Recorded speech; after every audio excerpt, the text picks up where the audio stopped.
আজকে আমি বানালাম তেঁতুল দিয়ে বড়ার চাটনি। আমার রেসিপিটা দেখবেন, দেখে কমেন্টে জানাবেন কীরকম হয়েছে।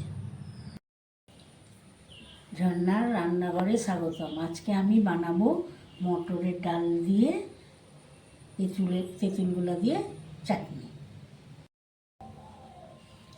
আমি ডালটা বেটে নিয়েছিলাম, ভালো করে ধুয়ে ভিজিয়ে রেখেছিলাম, দিয়ে ডালটা বেটে নিলাম। এবার এর মধ্যে দিলাম জোয়ান, সামান্য হিং দিলাম, একটু শুকনো লঙ্কার গুঁড়ো দিলাম, চিনি দিলাম, সামান্য বেকিং সোডা দিলাম, সামান্য হলুদ দিলাম। এবার ডালটাকে ফেটিয়ে নেব।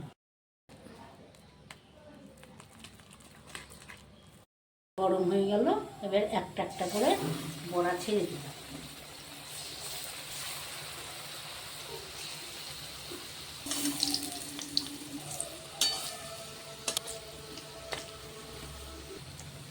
বড়াটা ভাজা হয়ে গেল, তুলে নিলাম।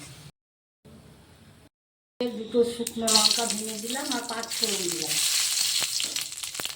হিং দিয়ে দিলাম। তেঁতুলকে চিপে নিয়েছিলাম, এবার জলটা দিয়ে দিলাম, হলুদ দিয়ে দিলাম আর লবণ দিয়ে দিলাম, কাশ্মীরি লঙ্কার গুঁড়ো দিলাম, চিনি দিয়ে দিলাম, 2 হাতা চিনি দিয়ে দিলাম। বড়া ভেজে রেখেছিলাম, বড়াগুলো দিয়ে দিলাম।